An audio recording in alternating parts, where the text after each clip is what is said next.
Alors, bonjour à tout le monde. C'est un peu, c'est fort, c'est d'accord. Alors, bonjour. Merci Sophie pour l'introduction et merci aux organisateurs pour l'invitation. Je suis très contente de participer au colloque ici. The following lecture is an outcome of a bigger project about the statue bases in situ in Olympia, and of course I have to thank all people involved in this excavation today, but also in the 19th century, as you will see.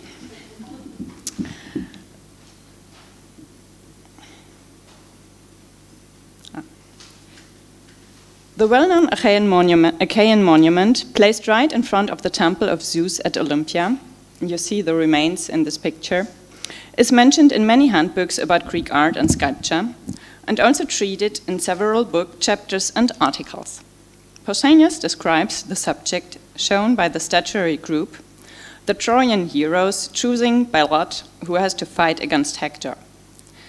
Thanks to its exceptional shape, with the 9 heroes standing on one base, and the statue of Nestor holding the helmet with the lots standing on a second pedestal, the monument is one of the rare examples of Pausanias' descriptions of the Olympian statues, for which the identification of the archaeological remains is uncontroversial since its discovery on March 21st in 1876. So why do I think it's worth reconsidering this well-known monument again? Until today, the architecture of the monument is published only in these illustrations, a reconstruction of the round base for Nestor made for Karl Purgold's publication in 1892, and a drawing of the top view made by Alfred Malwitz for the publication of Felix Eckstein's book Anathemata in 1969. But a new meticulous analysis of the architectural remains now provokes to reconsider the conformity between literary record and archaeological feature in detail, and raises questions concerning the reconstruction of its architectural form and the dating of its erection particularly. Let's examine the architectural remains. Preserved in situ are the foundation and the first step of the 2 pedestals. The rounded base on the one hand, you see it here in front, and about 7 meters further west, the base in form of a segmental arch on the other hand, both made out of shell limestone. You see it here. The foundation of the base of Nestor is built of 2 rectangular blocks, forming almost a square of about 160 centimeters side length. It carries a round block with a diameter of 148 centimeters and a height of 29.5 centimeters, which is placed not exactly in the middle on the foundation.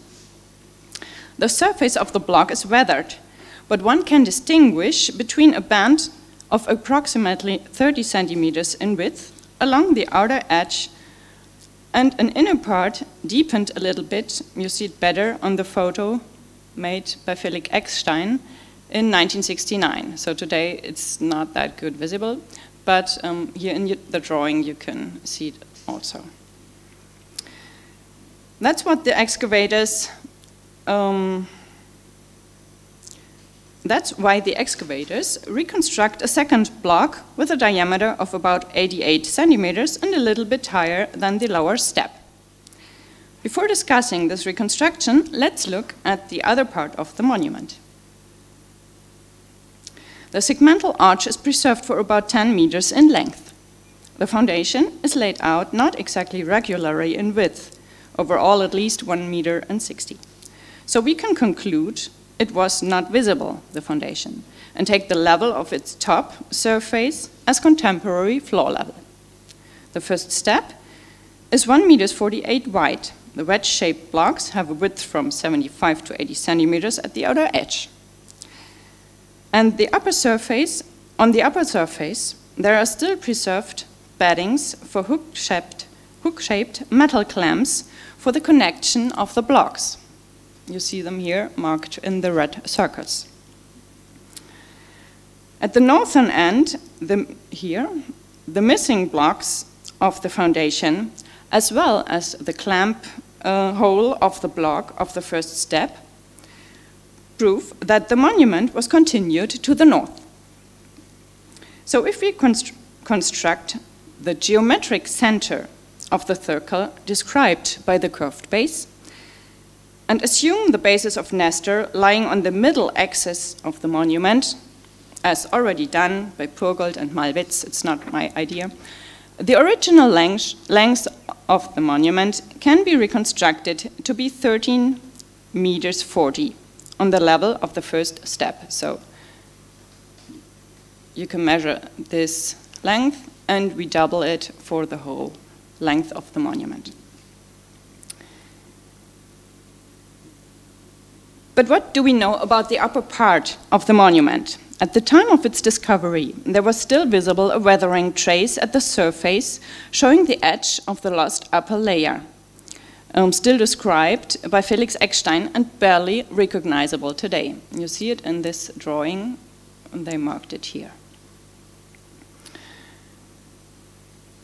It was Klaus Hermann, architect of the Olympian excavation for over 20 years, who managed to identify two marble blocks, you see them in this picture, which actually have been one, but it's broken.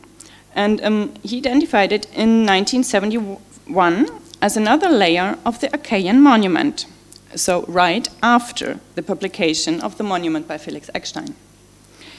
Put together, it fits exactly the width expected for the second step, which was 114 centimeters. It is 29 centimeters high, the same height as the lower step. And finally, it shows exactly the same form of battings for hook-shaped metal clamps as the in situ blocks. So let's examine this broken block. It is cut slightly wedge-shaped with 75 centimeters at the western side and 71 centimeters at the eastern side. At the north and south side, it shows an anatherosis as well as the battings for clamps. So you see here the anatherosis and the battings for the clamps to join other blocks. On its surface, there are smooth strips about 13 centimeters width. You see it here and here, along the western and eastern side, while the inner part is elaborated only very roughly and shows a mortise.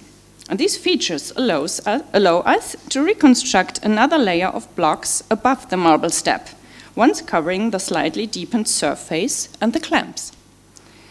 To fit into the space between the smoothed and therefore visible bands, this third step of the pedestal must have had a width of 88 centimeters. So the blocks are designed separately, but if you put them together, it's this measure. If we suppose a regular build-up, then its height can be assumed to be 29 centimeters, analogous to the first and second step,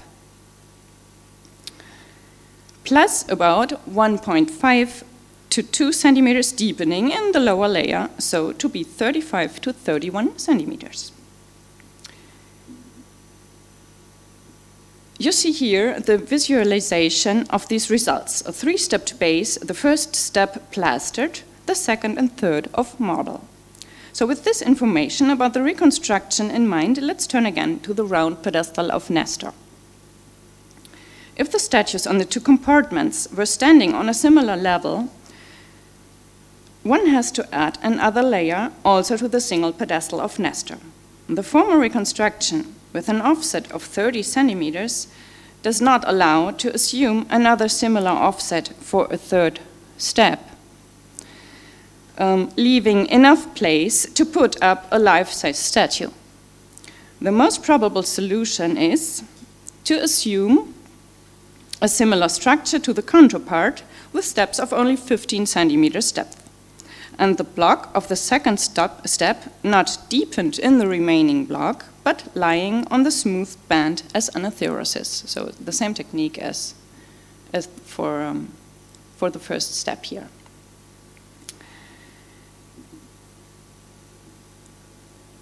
And here you see the perspective view of this reconstruction of the complex, the whole base. The next step would be to imagine the statues standing on the base. To do this, let's take another look at the information about the monument given by Pausanias. He saw 8 out of 9 statues armed with spears and shields, and right opposite on a second pedestal is a figure of Nestor who has thrown the lot of each into the helmet. Only for 2 statues, he gives a little further information, and that is, Agamemnon's statue is the only one of the 8 to have his name inscribed upon it. The writing is from right to left. The figure with the cock emblazoned on the shield is Idomeneus, the descendant of Minos. To give you an idea of the shield of Idomeneus, I show an example in the form of a cock actually found in Olympia, which was published by Hannah Königs, but just for imagination, it's not from the monument, of course. This scheme is intended to give an impression of the space conditions for 9 statues about the upper step, upon the upper step. Each oval is assumed to be 80 centimeters wide and 60 centimeters deep, leaving far enough space for the spears and shields.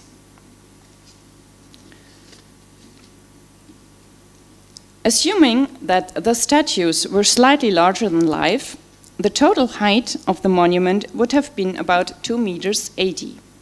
And please don't understand this slide as affront to the ancient bronze sculptures, but as a very schematic attempt to show the dimensions. And it's not aesthetically, but it leaves open the orientation of every single statue, because we don't know that. For a cult participant in ancient times who walked through the monument, here indicated by the red arrow, assuming 1 meter 70 tall, I don't know, the bronze heroes must have made an overwhelming impression. So far, this reconstruction shows what, in my opinion, is well-founded on the basis of architectural research and literary evidence. In contrast, the following explanations are somewhat more complex and do not permit a clear result, but in my opinion, they are worth illustrating. Together with Sebastian Prignitz, who was involved on the epigraphic side in studies in the Olympic inscriptions, we want to bring into the discussion 4 limestone blocks lying today in the Temple of Hera for the missing upper layer. The cuttings on the surface prove that they belong to the upper layer of a statue base. 2 of them have inscriptions on the surface. They fit together so that you can read mem non. The form of the blocks, in fact, is a little wedge-shaped, what one can measure at the bigger blocks, and so they must belong to an arched pedestal of quite big dimensions. The idea of assigning them to the Achaean monument is not new at all. Already Wilhelm Dittenberger, who published the 2 blocks with inscriptions in 1892, here you see, as usual, just the surface with the inscription, checked if they could belong to the foundation of this monument. But because of the fact that the inscription is written from left to right, and not, as mentioned by Pausanias, from right to left, he finally refused this attribution. So why are we reopening this discussion? What Dittenberger didn't know was the exact form of the marble step attributed to the monument by Klaus Hermann in the 1970s. As shown before, the missing upper layer of the monument, once carrying the bronze statues of the 9 heroes, should be 88 centimeters wide and 35 to 31 centimeters high and built out of wedge-shaped blocks. In fact, the dimensions of the blocks lying today in the Temple of Hera correspond exactly to these specifications. As you can see here in the drawings of 2 of the blocks whose original width is preserved, Also from the epigraphic side, there is new evidence. In the rubbing of the inscription on the left block, Mr. Prignitz recognized the rest of a further letter, which differs from the break edges by fine chisel traces. You see it here in the photograph, and this is the thing I'm talking about in this picture. According to the epigraphic specialist, this can only be understood as the upper right corner of an archaic alpha with its top bent to the right. So we can read Amemnon, what must be completed to Agamemnon. The latter form is to be dated around 520 to 500 BC. Of course, I rely here on the expertise of the epigraphist. The beddings for the bronze statues, still visible on 3 of the 4 blocks, are quite big holes, about 13 centimeters deep. The most interesting is this one, showing with optimal incidence of light, by its weathering traces, the prints of the bronze feet. You can really distinguish it very well if you go there in the afternoon.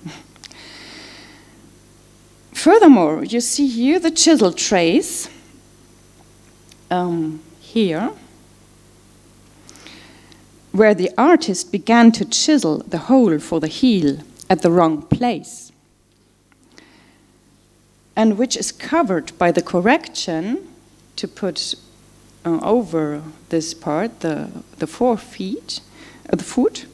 It's covered by the correction very smartly. Furthermore, you see another small hole, it's this one. Maybe a bedding for a spear, we don't know. The footprints show the typical scheme with both soles of the foot on the ground and the left foot slightly in front. They correspond to the German shoe size of 47 and so to a height of the figure of about 1,95 meters, what was slightly larger than life in antiquity. So, let's see what we can find out about the arrangement of the statues on their base. So I take here the reconstruction of the Achaean monument without meaning that it must belong to that, just to show how the statue could have been arranged. The block on the right for sure must have been placed at the right edge. The treatment of the vertical surfaces, either smoothed or with anatherosis, tells us the position of the blocks on the arched foundation.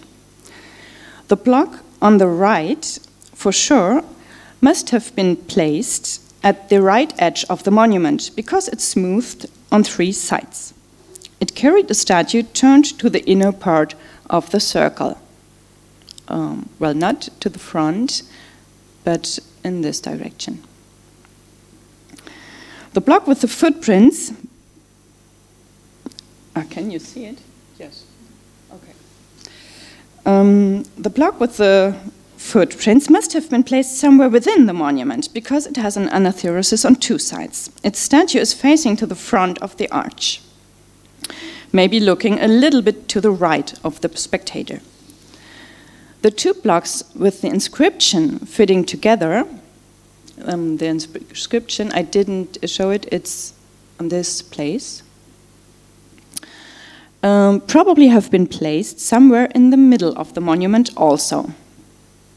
But, well, we don't know exactly where. The statue was looking to the left of the spectator, in this direction. So, the 3 statues were not arranged in a uniform row, but varied in their orientation, so they have been related to each other in some way. To conclude this chapter, the architectural features do allow the affiliation of the blocks to the missing upper layer of the Achaean monument. But we don't forget that they were of limestone, not of marble, as the remaining step of the monument. So at least they must have belonged to an astonishingly similar monument. In order to be able to define the possible affiliation to the monument more precisely, we must next turn to the question of dating. First, the archaeological evidence. The archaeological remains of the in situ blocks in general could give us 3 clues for the dating: the building form, the building method, and the stratigraphy. The building form of the 3-stepped pedestal, of course, does not give a precise indication, because it's common in the 6th and 5th century. But the connection of the blocks with hook-shaped metal clamps in this form in Olympia is used in late Achaian and early classical times. You have another example in the well-known base usually attributed to the Plataean Zeus. Concerning the stratigraphy, we have the description of Gustav Hirschfeld in his diary, as well as explanations by Furtwängler, Dörpfeld, and Purgold that the base, I cite, is bedded in the deep black layer which was old ground of the Altes, lying under the building rubble of the temple of Zeus, which, especially in the southeast of the temple, formed an isolating layer which is very clearly perceptible and determines the relative age of the bases preserved below and above it. According to the excavators of the 19th century, the dating of the monument to the time before the erection of the temple of Zeus is proven. They were so sure of this classification that they even noted the differentiation of the bases in relation to the construction of the temple in their overall plan. You see it here. They marked it with dark gray, the bases earlier to the temple. Of course, they were interested in this phenomenon because they wanted to date the temple, not the bases. The backfill of about 1.50 meters to cover the foundation of the temple on the south side was proven also in the later excavation done by Wilhelm Dörpfeld, for example, in connection with the Praxiteles base. So you see this stratigraphy here. The archaeological indications seem in isolation, thus points to a time of erection in late Archaic or early classical times, and so can be contemporaneous with the Agamemnon blocks dating to the end of the 6th century. The literary tradition, on the other hand, is by no means easy to interpret, and I thank Sebastian Prignitz again for his expertise about the following. Pausanias mentions 2 things that can be used to date the monument. The first thing is the inscription of the name of Agamemnon, running from right to left. This way of writing was getting out of fashion since about 550 BC, and even totally uncommon by the end of the 6th century. The second thing is the signature of Onatas on the shield of Idomeneus. The creative period of Onatas usually is dated to the time around or till 465 BC. The literary evidence thus carries a contradiction in itself. Well, I don't want to open the discussion about the creative period of Onatas here, but I would like to point out that the same chronological problem arises for the dedication of the Tarentines in Delphi, according to Pausanias, made by the same artist. The inscription, and this one is found, is running from right to left. Well, this information is true. You see, it's running from right to left, and shows archaic letters which can, after Mr. Prignitz, not be reconciled with the assumed creative period of Onatas around 470 BC. So up to this point, we have to conclude that we have the chance to use various sources for the research on the Achaean monument, but the challenge remains to bring them together into a coherent interpretation. Given the lack of information by Pausanias, the dating of the Achaean monument is also the only hint on the occasion of the dedication. Pausanias mentions an inscription on the monument which names the Achaeans to be the dedicants. But for them, no warlike successes of this time have been handed down, which could give the reason for a bougie dedication. In view of that fact, scholars have generally explained that the Achaeans were inspired to this consecration by the magnificent monuments of victory of the Persian wars, even though they didn't participate themselves. Partly one even went so far as to understand the dedication as an attempt by the Achaeans to gain prestige in the Pan-Hellenic sanctuary despite their neutrality in the Persian wars. For me, this explanation remains unsatisfactory, and the dating of the monument into the time before the Persian wars remains a possibility. The iconography of the monument is worth being considered also, so I do it really just very shortly now. It shows the monument when the heroes, after the incitement of the old Nestor's speech, compete for their lot by praying to Zeus. So it illustrates, you got that from Homer, of course. So it illustrates the fighting spirit of the Achaeans. The Achaeans, understood in the Homeric sense as the allied Greeks, of course, but in this case, namesakes for the dedicants. And it shows further that it's Zeus who intervenes in the events, because he is also the one who is responsible for the undecided outcome of the following duel between the equal opponents, Aias and Hector. So Zeus really played an important role in the iconography. Finally, let's look at the setting of the monument and its surrounding at the time of erection afterwards. The contemporary statuary layout can be reconstructed only rudimentary. What you see here is a representation of the foundations in situ that can be assigned to the time before the temple was built, or rather was finished. For some of them, it is not clear if they were erected before the decision to build the temple, and so may even have influenced its positioning, or if they were built after the decision and so were placed in front of the prominent building site while the temple was under construction. Originally, you can see here marked the place where in later times the temple stood, of course.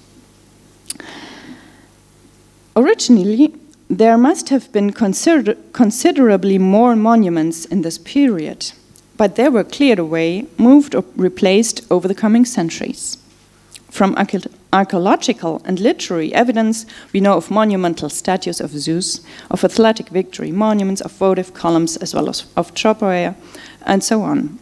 But their original placement in the sanctuary mostly is unknown. Asking for the path guidance during this time, the statue bases are the only indicator to reconstruct the path, usually reconstructed here, and the second one here, and maybe a third one here. The statue bases are the only indicator, and it would lead to a circular reasoning to cite the path developed from the statue bases as the reason for the placement of the bases along the path. Only with the erection of the Greek altar's wall around 300 BC is it independently proven by means of the stairway leading over the wall. So this path, you see here, the stairway, and from this time, it's for sure that there was a path. And this is the plan of the Hellenistic times. We can therefore no longer find out today whether the two-part monument was deliberately placed on both sides of the path, or conversely, whether the multi-part monument encouraged people to walk through it and thus significantly influenced the course of the path from then on. So I show again this slide because you can also imagine that, what others already said, that it's constructed to have the spectator outside of the monument to can imagine the whole scene, to see the whole scene.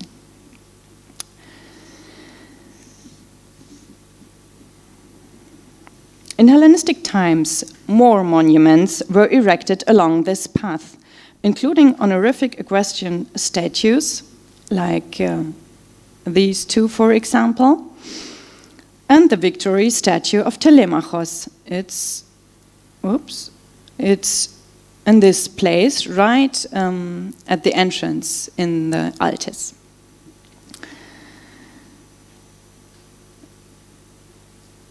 In Roman times, the design of the forecourt, so I just add, we don't really know if there have stood other bases, because there's big, it's varied in the imperial times, and we don't know. It's not the white place there doesn't mean that there haven't been, stood any monuments. In Roman times, the design of the temple forecourt changed considerably. There were placed 3 exedra, you see them in the plan,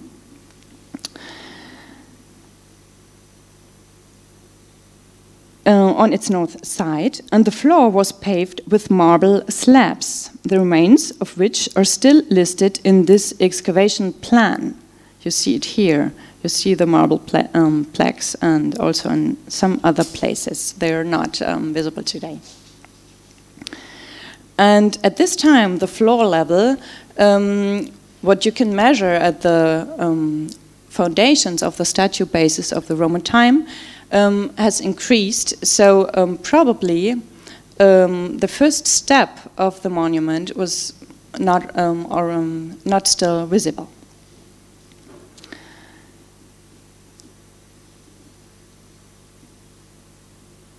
About our monument, Pausanias reports that the statue of Odysseus had been stolen by Nero in this time.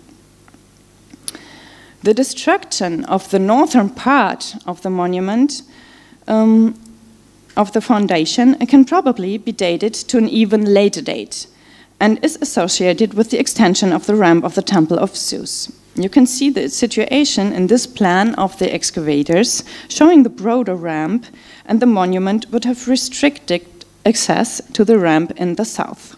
So it would have gone till there, and the ramp till this situation, this place. Whether the foundation was still used after the damage remains uncertain.